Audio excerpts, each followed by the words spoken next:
তো ইম্ফল থেকে বিদেশ যাওয়া যায় বুঝলে তো, বাইক ফাইক নিয়ে। এই সুন্দর মনোরম দৃশ্যটা একবার দেখো। আমি সবাইকে বলবো সবাই একবার এসে ওই জায়গাটা দেখো। একটা গাড়ি ভাড়া করে, গাড়িতে করে 7 কিলোমিটার আমরা যাবো। একটাই থাকার জায়গা আছে, সেটা কিন্তু খুব একটা ভালো না।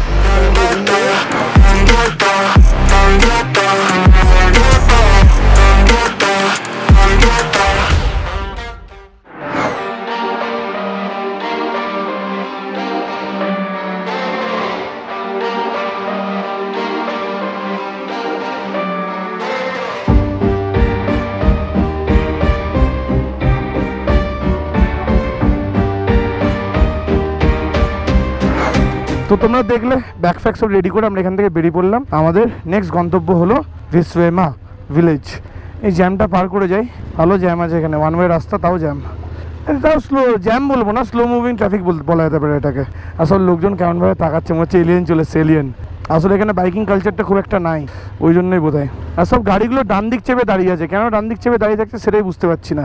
নর্মালি ডান দিক দিয়ে ওভারটেক করার জন্য রাস্তা ছেড়ে দেয় ওরা, কিন্তু এখানে সব ডান দিক চেপে আছে, আমরা সব বাঁ দিক দিয়ে ওভারটেক করছি। দেখি জিজ্ঞেস করি, ডান দিকে যাবো, এদিক দিয়ে দিক দিয়ে ঢুকে যায় নাকি? কালচারটা অন্যরকম তো।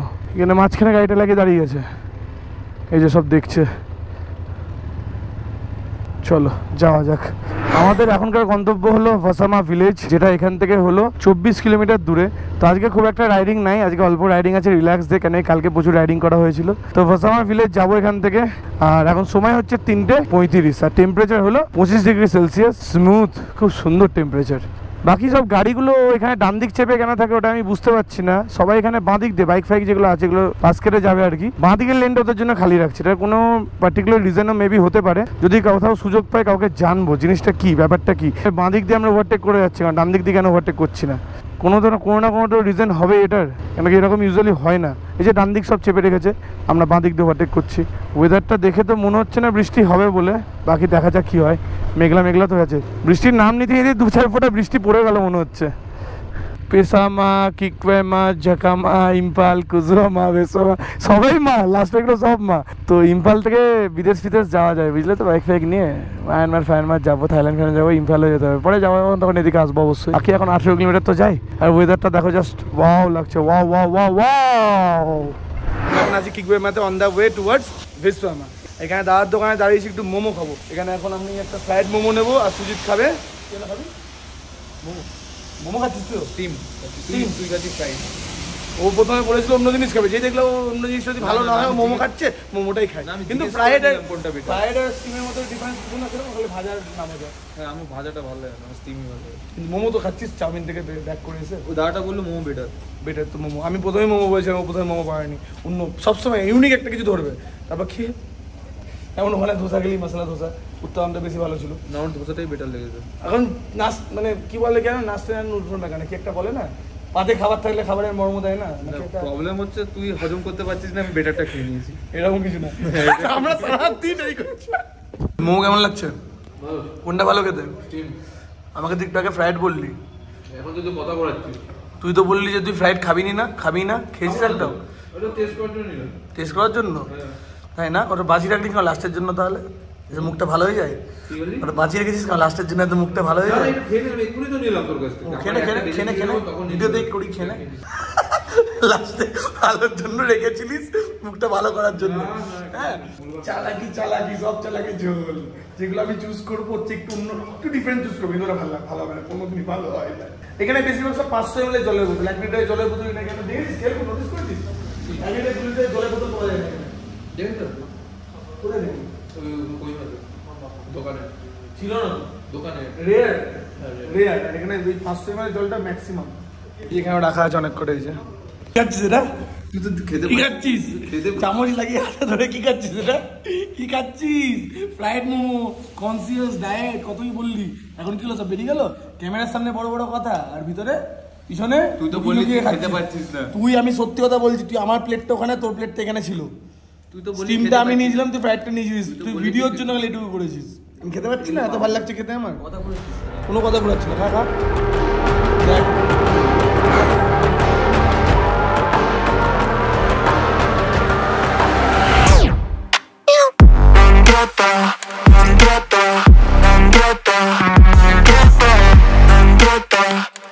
তো যেমন তোমরা দেখতে পাচ্ছ রাস্তা খুবই সুন্দর, এদিকে সিঙ্গেল লেন রাস্তা অবশ্য, কিন্তু খুবই সুন্দর রাস্তা। এদিকে বৃষ্টি পড়ছে টিপ টিপ করে, রাস্তার পুরো ভেজা। আর এই সুন্দর মনোরম দৃশ্যটা একবার দেখো, কি দারুণ লাগছে। মানে এখানে সবই দারুণ লাগছে, যাই দেখছি তাই দারুণ লাগছে। মানে এতবার দারুণ লাগছে বলে ফেলেছি, কমেন্ট করে জানিও তো কতবার বলেছি। যদি কারো সময় থাকে, যদি কেউ পুরো ভিডিও দেখে, অবশ্যই কেউ দেখে না আমার ভিডিও পুরো। আর বেশি কর্নারিং করতে পারবো না, বেশি কর্নারিং করলে স্কিড খেয়ে পড়ে যাওয়ার ভয় আছে। বিশেষ করে পিছনে সুজিত আছে, ও যা নড়াচড়া করে বাইকে গাড়িতে বসে, কি বলবো। ও না না করে না করে না, ঠিক আছে। পিছনে ইন্টার খারাপ বলছে, মেয়েও তো মেয়েও কিন্তু।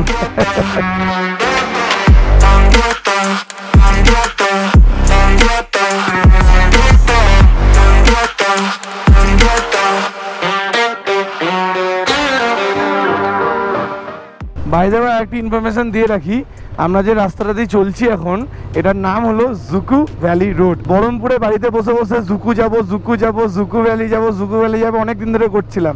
আর এখন এই জুকু ভ্যালির যে রাস্তাটা আছে, এই যে জুকু ভ্যালি রোড, এটা ম্যাপে অনেকদিন ধরে দেখছিলাম। এখন এই রাস্তার মধ্যে চলছি, গায়ের মধ্যে গুজবাম্প আসছে লিটারেলি।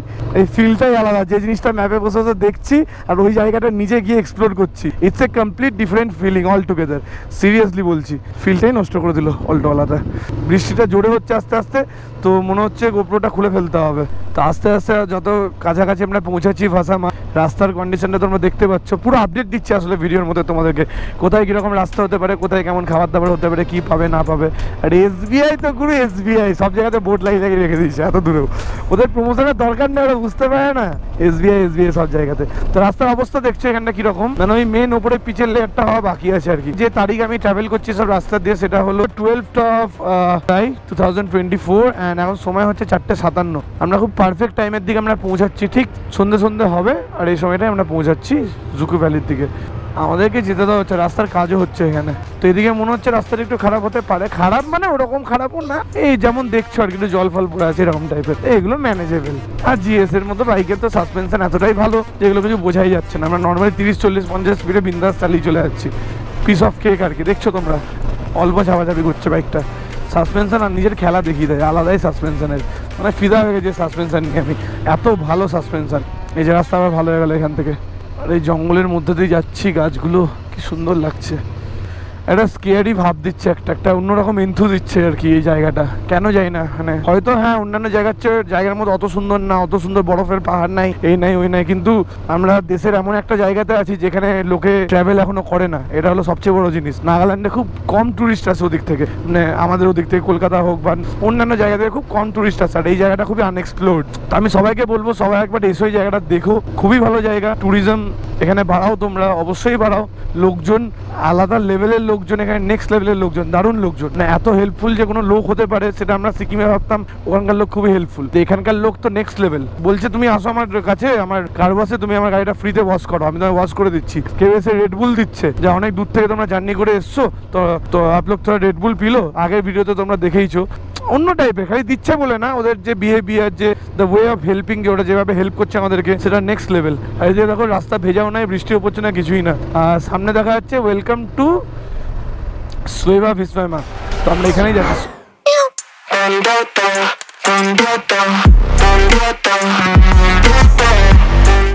আমাদের যেমন একটা এক্সপেকটেশন ছিল যে হ্যাঁ রাস্তা খুবই খারাপ হবে, এই হবে সেই হবে, তো সেরকম কিছুই না। বেশিরভাগ রাস্তাটাই ভালো পেয়েছি আমরা। অল্প সামান্য কিছু রাস্তা খারাপ তো হবে, এটা তো সব জায়গাতে part and parcel of tour. ওইটা মনে হয় ভিসমাইমা টাউন মোস্ট প্রবাবলি, তাই না? ওই যে দূরে ওটা হতে পারে, রং সাইড দিকে না যাচ্ছে। नहीं, हम लोग इधर will stay over here today and tomorrow we will do Dzukou valley tomorrow, या tomorrow and today we will stay over here. The Vishwamar village is back there, so you enquire from there. Head back. Okay, thank you so much, ride safe. Good luck. Thank you. তো finally আমরা চলে এসেছি ভিসমাইমা ভিলেজে, and এটা হলো ভিসমাইমা ভিলেজের এন্ট্রেন্স পয়েন্ট। অ্যান্ড রাইট সাইডে যে রাস্তাটা, আর এই যে রাস্তাটা এদিক দিয়ে চলে যাচ্ছে ওয়ে টু জুকু। তো এটা হলো আমাদের জুকু ভ্যালি যাওয়ার রাস্তা। এই রাস্তা দিয়ে আমরা কালকে সকালবেলা যাব, একটা গাড়ি ভাড়া করে, গাড়িতে করে 7 কিলোমিটার আমরা যাব, তারপর ওখান থেকে ট্রেকিং চালু হবে। তো এখন আপাতত আমরা এই ভিসমাইমা ভিলেজের ভিতর ঢুকবো, একটু এক্সপ্লোর করে আসি ভিতরে। এখানে হোমস্টে গুলো দেখতে হবে তো, আর জায়গাটা দেখতেও কি সুন্দর লাগছে এটুকুর মধ্যে, কি সুন্দর সাজানো ঘরটা। কোন দিকে যাবো? লেফটের দিকে না রে? ওই ভাই রাস্তাই তো না এখানে, এদিকে আছে। আচ্ছা আচ্ছা, কি সুন্দর গাছপালা আছে রে, দারুণ লাগছে ও দেখতে। একটু দেখে আসি আগে থেকে, চল ঘুরে আসি। আমরা পৌঁছে গেছি ভিসমাইমা ভিলেজে। কিন্তু এখানে আমাদেরকে একটু ফোনে একবার দেখে নিতে হবে যে কোথায় কি থাকার জায়গা আছে না আছে। যদি সেরকম হয় ওই জুকুর যে রাস্তাটা উপরে আছে ওখানে বললো কিছু হোমস্টেজ আছে, তো সেরকম হলে অত একটু উঠে যাবো নাকি, উপরে উঠে হোমস্টেজে থাকবো। একবার তাহলে ফোনটা চেক করা যাক নাকি। রাস্তাটা যা স্টিপ দেখলাম, এই বাইক নিয়ে উঠাই তো মুশকিল এই রাস্তাতে যা দেখলাম। এই সামনে দিয়ে রাস্তাটা চলে যাচ্ছে, এই যে এই রাস্তাটা যাচ্ছে উপরে, দেখা যাক কী করি। এখানকার কারেন্ট আপডেট নিয়ে একটু কথা বলা দরকার। ওখানে কিছু লোকাল ছেলেপিলেরা ছিল যারা আজকে জুকো করে এসছে আর কি, তার সাথে কথা বলছিল। তো যারা এই ভিলেজে আসছো আর কি, জেসমামা ভিলেজে আসছো, এখানে কিন্তু একটাই থাকার জায়গা আছে, অ্যান্ড সেটা কিন্তু খুব একটা ভালো না। 300 টাকা করে রুম নেবে, কিন্তু সেটা থাকার মতোই না একদম। আর ওপরে কোথায় হোমস্টে আছে একটা আছে, ওটা আবার 10 জন ছাড়া ওরা খোলে না। ব্যাপারটা হচ্ছে আমাদেরকে এখান থেকে গাড়ি ভাড়া করতে হবে। তো আমরা কোথাও একটা আশেপাশে থাকবো, গিয়ে ওখান থেকে এখানে আসবো বাইকটা নিয়ে। আর ওদের পিক আপ ট্রাক আছে, পিক আপ ট্রাকে করে আমাদেরকে নিয়ে পৌঁছে দেবে, ওখান থেকে নামিয়েও দেবে। তো এরকম একটা কথা হলো এখানকার একজন লোকালের সাথে, এটা কিন্তু লোকালের সাথে কথা হয়েছে। এবার এখানে কথা বলার জন্য কোনো লোকই নাই কারোর সাথে, কোনো হোমস্টে নাই, কোনো খাবার দোকান নাই, কিচ্ছু নাই, নাথিং। তো এখানে থাকার চেয়ে বেটার অপশান হলো, প্ল্যান হলো কোহিমাতে গিয়ে থাকো, কোহিমা থেকে গাড়ি ভাড়া করো, সকালবেলা আসো, যাও ঘুরো, থাকলে থাকো, পরের দিন আবার তোমাকে রিটার্ন নিয়ে চলে যাবে। কিন্তু ওটা একটু এক্সপেন্সিভও পড়ে, যেটা শুনলাম। তো এখন আমরা যেটা করবো সেটা হলো, আমরা একটা জুকু রিসর্ট বলে একটা রিসর্ট দেখেছি, যেটা আমাদের এই 2.3 কিলোমিটার পিছনে আছে। আমরা ওটা অলরেডি ক্রস করে চলে এসেছি। তো ওখানে গিয়ে দেখবো থাকার কি ব্যবস্থা আছে, ওখানে থাকবো। হ্যাঁ, তবে যারা এখানে ডিরেক্ট আসছো, অনেক লাগেজ ফ্যাগেজ নিয়ে আসছো, গাড়ি ফাড়ি রাখবে এখানে, তো গাড়ি তোমরা এই হোটেলে রেখে দিতে পারো। এই গাড়ি রেখে তোমার গাড়ি থেকে তোমার লাগেজ যেগুলো আছে ওগুলো এখানে রেখে দিতে পারো। আর বাইকে আসলে বাইকের এক্সট্রা লাগেজ রেখে দাও, তোমরা গাড়ি করে উপরে যাও, ক্যাম্প করে চলে আসো। বাকি এখানে আমার দাদার সাথে কথা হয়েছে, তো আমাদেরকে গাড়ি ব্যবস্থা করে দেবে। বাকি কি প্ল্যান হচ্ছে না হচ্ছে, স্টে টিউনড, দেখতে থাকো। তোমাদেরকে পুরো আপডেট এখানে আমরা দেবো যে কীরকমভাবে কী। আসলে জায়গাটা খুবই আন্ডার ডেভেলপ না, মানে জায়গাটা খুবই আনএক্সপ্লোর্ড। এখানে আন্ডার রেটেড আর কি বলতে পারি, বেশি টুরিস্ট আসে না, তাই এই সমস্যাটা হচ্ছে। তো এটা হলো ব্যাপার। বাকি দেখতে থাকো, আপডেট দিচ্ছি কী হচ্ছে না হচ্ছে। আমরা এখন আমি আর সুই দুজন মিলে এখানে খালি হোটেল খুঁজে বেড়াচ্ছি। তখন থেকে একটা হোটেল পাচ্ছি না, এটা হোটেলই না, একটা কিকবুইমা বলে একটা জায়গা আছে, ওখানে তাও আছে। এখানে যদি না পাই তাহলে কিকবুইমাতে গিয়ে থাকতে হবে। অলরেডি এই তো ডান দিকে এই যে ক্যাম্প, যাই ঢুকে দেখি। আগে জানা হ্যাঁ, আগে ওইটা। Okay, looks like a good one finally. এই ডান দিকটা তো looks like a beautiful place, but the roads are not good at all. অথুতো রাইট। তো মোস্ট অফ দ্য হোমস্টেস যেগুলো আছে ওগুলো এই চত্বরে আছে। ফাইনালি একটা রুম পেয়ে গেছি আমরা এখানে, ভাসামা ভিলেজ থেকে 3-4 কিলোমিটার মতো পিছনে, মানে কোহিমার দিকে একটা রুম পেয়েছি। কোহিমা থেকে যদি যেতে হয় তাহলে ভাসামা 3-4 কিলোমিটার আগে একটা রুম পেয়েছি। রুমটা এরকম রুম, সিঙ্গেল একদম, পাতি হোমস্টে যাকে বলে। বাইরে ভিউ এখন কিছু দেখা যাবে না, এখন অন্ধকার হয়ে গেছে পুরোপুরি বাইরে। আর এখন সময় হচ্ছে 7:04। এখন আমরা বাইরে যাবো। এখানে বাইরে অনেকটা হেঁটে গিয়ে দেখলাম একটা দোকান আছে, ওখানে যে খাবার দাবার পাওয়া যাবে, যদি তো কিছু নিয়ে আসবো। বাকি হোমস্টে কস্টিং আমাদের পড়েছে 800 টাকা পার হেড, ইনক্লুডিং 600 টাকা পার হেড, ইনক্লুডিং রাতের ডিনার। তো আমাদের 600 টাকা করে পার হেড পড়েছে এখানে থাকার জন্য স্টে। তো মোটামুটি ঠিকই আছে। এইসব জায়গাতে কোনো কিছু পাচ্ছিলাম, তার চেয়ে এটা অনেক স্ট্যান্ডার্ড। 300 টাকা সুইতে একটা কি পেয়েছিল, হচ্ছে তো অনেক ভালো নাকি, দেখো হচ্ছে অনেকই ভালো। তো যাই হোক, আজকে ভিডিওটা এত দূর অবধি রাখবো। আশা করছি তোমাদের ভালো লেগেছে। মেক শিওর করে একটা লাইক করতে, শেয়ার করে বন্ধুদের মধ্যে, আর নিচে কমেন্ট করে জানাও তোমাদের কেমন লেগেছে। বাকি দেখা হচ্ছে তোমার সাথে পরের ভিডিওতে। আশা করছি সিরিজটা ভালোই হচ্ছে। তুই ভাই কি করছিস বলতো? দেখ কি করলি, ভেঙে দিলি মনে হচ্ছে। হ্যাঁ, ভেঙে গেছে। কোথায়? ক্লিপটাই ভেঙে গেছে। ছেড়ে দে। ভেঙে গেছে। জানি ভালো ভাবতে বলিস না ভাই, নিজের যাই হোক।